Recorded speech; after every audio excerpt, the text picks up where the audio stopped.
Today I'm going to run through email deliverability guide and basically how to get your emails to land in an inbox. This is something that I really wish I had known when I first started this. My first email account I burned, and possibly like the next 20, just because I didn't listen to this. So I would seriously just like do what I say on this, otherwise you'll come back to this in like 10 weeks time and go, this is why it doesn't work. But yeah, let me run you through. So the main goal is for the email providers to feel like you're sending personalized emails to a friend rather than like promotional content or anything like that. Or basically, because of all of the scams and stuff that go around, the closer your email looks to that, the more likely it's going to end up in the spam folder or promotional folder, or basically not the inbox. So there's a couple of tricks for this, and I'm going to run you through them. So the first one to do, if you're using Instantly, which is what we recommend, go through and disable open tracking. Basically, how it works is they embed links, Instantly or whoever, embed links which they use to track whether or not people click on it. The first thing is there's bots that go and click on that link for you to see whether it's going to like scam you or anything like that, which means your deliverability, like the open rate, is all a lie anyway, because there's no actual way to track it. So just scrap it completely, get rid of it, and basically it just means there's a link in your email that no one's able to actually identify where it comes from, what it is, and if they are, they're going to recognize, oh, it's an Instantly open link, and you're just going to go to spam. So scrap that. Main thing to look for is reply rate, ideally positive reply rate, but just track that and make sure you keep on top of it. I'm not going to dive into configuration of domains and stuff like that. There is a video on that. Just go through that and watch it. So for the proper warm-up process, you want 2 weeks minimum for warming. If you're using Instantly, which we recommend, you can literally just set this up and it will warm for you anyway. There's nothing you need to do. It also gradually increases it from, I believe, 1, or you can set it to 4. We always set them to 4 within Instantly. And it will just automatically warm up. You can just set a cap on it, so it's only sending 30 warm-up emails a day. And then that keeps your daily total under 60 as we send 30 warm-up and 30 campaign emails. Sometimes even lower than this, especially if we're doing Clipio or Loom Outreach or anything like that. You will want it lower than that. So let me show you what I mean. So I just log on to our Instantly. Awesome. So if we go to, I want to be on emails. So as you can see, we've got 254 emails that we use for us and clients and stuff like that. We're currently limiting them to 50 emails per day, just because we've got such a cheap way to do it. And as you can see, most of these inboxes have like hundreds of warm-up emails sent. I'd also like to add this health score from Instantly. It's just completely made up. Don't trust it at all. In fact, I would love to find out a way to get rid of this. But let me show you. So this is how the warm-up works. It seems to just be capped at 30 at the minute, which is fine. So it means it's just started the warm-up sequence. As you can see, it's been staggered and building up to 30. And the settings for this is fairly straightforward. You've literally just got here, so number of emails that you want to send, wait time between it, and then the warm-up. We've set it to increase 4 per day, so that we can get to that 30 slightly quicker. However, they suggest 1. We've seen no issues with using 4. We've also bumped up the reply rate. It suggests 30%. However, we're going off the basis that people aren't necessarily going to reply to these emails when they're going out. So we want it to be 30% after the warm and the cold ones are being sent out, if that makes sense. So if we're sending like 30 warming emails and 65% of them are being replied to, then by the time we're sending 60 and cold emails, and let's say nobody replies to those, we are still above that 30% suggested reply rate, which makes it just look like a more real, genuine account. Because if you think about it, how many emails do you leave unread? It's probably less than 50%. So we want to kind of aim within that. I don't think there's anything else on there to add to, so we'll just carry on. Email content rules, so no links. If you're doing Clipio or one of the other outreach methods that we teach in here, that makes an exception. Just be aware that you're going to want to send a lower volume and keep the number of links to as low as possible. No unsubscribe links, and save the links for like once the prospect has replied. So if you want to send them your website, whatever, wait till they've replied and send it over. Just concentrate on providing enough value in the message copy that you don't need any links. With subject lines, basically all we want to do is make sure that people are opening them. That is the only thing a subject line is used for. If you can add personalizations in, bonus, even if it's just name, company name, whatever. And that just drives curiosity with the subject line. So the next, here's a couple of examples. By all means, have a read through. Once again, avoid making it sales focused in the subject line. Awesome. So number 5, personalization and variation. So one of the best performing campaigns we have ever had, and at the time we didn't even realize this was why, is using AI personalization into it. It's embedded into Instantly now, but we've got tools that I will also run you through, which means you can do research on this individual and the company and stuff like that and personalize the email. So our first line is always personalized. We are using AI to go onto their website, scrape a load of data, and then personalize it. So every single email is different. There's never been the 2 same emails sent. Whereas if you're just swapping name every time, then very quickly inboxes can spot that they've received 500 of these emails in that layout. So we use a cool thing called spin tags, which I can show you on Instantly.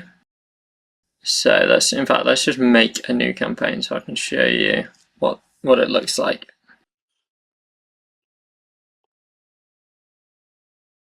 So if you go on to sequencing, you can put, hello, goodness me, how are you? Did you get my email? And then if we click on AI Tools, AI Spin Text Writer, click on that, it will rewrite your whole entire email, so just be aware. But basically it's able to change each one. So instead of everyone receiving hello, obviously you want name, you've got hi there, greetings, good day, and then each one of these is going to be different. Same for the next row, same for the row after that. So if you can get to the point where obviously your offer probably doesn't need to change every time, but if you can change the bit either side of it, then it looks like it's a completely unique email every single time. Really, really powerful, something I wish that we'd been doing for longer. And then obviously if you can add AI personalization into it as well, then even bigger bonus. Once again, just normal personalization, including first name, company name, literally anything like that. Obviously I wouldn't put their website URL because then you're adding a link, but if you can add any of that based on where you're getting your data from, if you're using Apollo or any of those kind of places, and normally it gives you some kind of information. Like we used to send people like, oh, just checking, is this your address? And stuff like that. And admittedly we were sending freebies, but that worked really well because every single time there was 3 lines, which was their address, that was on there, and nobody ever replied back being like, no, where the hell have you got that address from? It was more just them kind of engaging with it. So where have we got to? Quality control. So this is a really good one as well. So basically with the keywords that are being typed into this, you are going to try and come across as least salesy as possible. So there's different tools out there. Mail Meteor is one. Looks at kind of what the words that you're using in the email is how likely it is to come up in spam, if that makes sense. So there's a free plan, just go give it a try.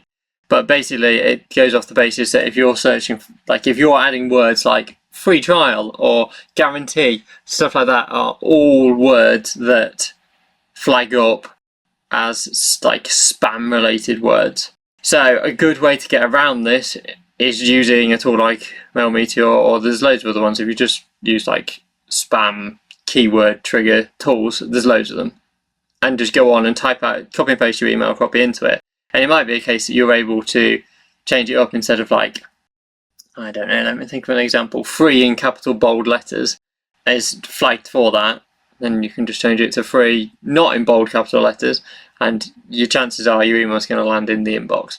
There's loads and loads of different things like that, like numbers, actually typing out the number instead of using just the number 3 or whatever.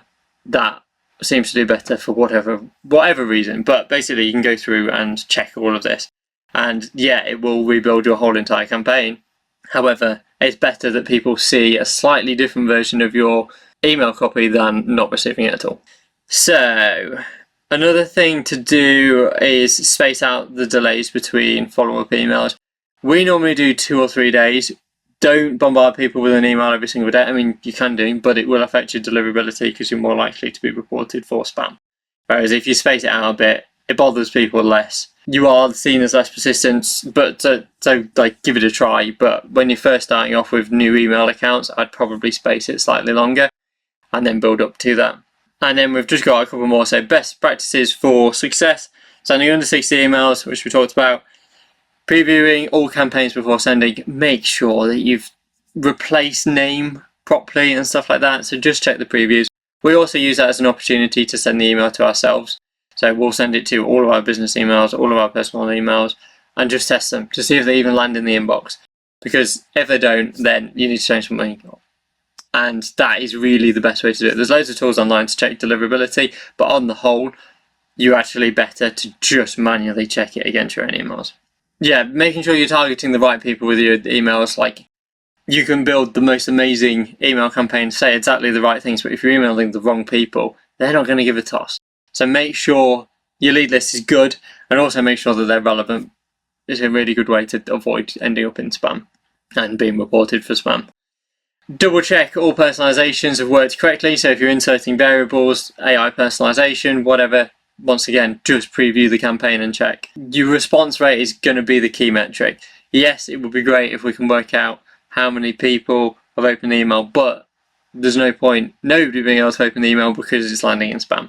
If you're using Clipio or Loom Outreach or any of those other systems, it will also log that data and like give you a timestamp of what people have watched and when and stuff like that, which is another way to you can like make the most of those metrics. But realistically, it doesn't really matter if 2 million people open it. If nobody replies, you're still doing something wrong. And then our last one, remove non-responses and bounce email addresses as soon as possible. Instantly has actually updated this and does that for you. However, it's still worth kind of checking that these emails are valid and stuff like that, and kind of like making the most of that. We're nearly done, honest. So, a couple of mistakes to avoid. Sending too many emails too quickly. That is what I did on my first email account, where I thought 200 emails in a day would be completely fine, and ended up burning the email account. So just stick within the 30. I mean, ideally stick below that. Stick at 15, 20. Like, we've shown you how to get emails for really, really cheap. So just make the most of that and accept the fact that yes, you've bought it for half the prices instantly, or GoDaddy or wherever. Just do twice as many on twice as many accounts and send 15 instead of 30, and you'll still reach the same number of people for the same cost. Don't use promotional language. You want it to be as if you're writing to a friend. Imagine how you would email your mate if you knew about this amazing opportunity that you had for them. Like, do it like that. Admittedly, obviously, still use all of the biases and stuff like that, but still make the most of it. Don't include links in cold email. Don't skip the warm-up period. Make sure emails are verified, and change the email copy every now and then, whether that's spin text or ideally spin text and AI personalization, and then making sure that all of your personalization errors are all good. So once again, monitoring for success, tracking reply rates, and that's the main focus. You're aiming for at least 2%. Monitor inbox placement and watch for spam complaints. But the main thing really is to just send yourself some emails every now and then. We do this weekly, and we just make sure that all of the emails are still landing in our inbox. We've got also plenty of email accounts that we're using on this, so we can email them back and forth and things like that. If you really want, you can use some of the free tools online. Just be aware that their inboxes are a bit questionable at best anyway. It probably won't do you any favors. But yeah, I hope that's helpful. There'll be a link for this below, and if not, just drop us a message and I'll send it over.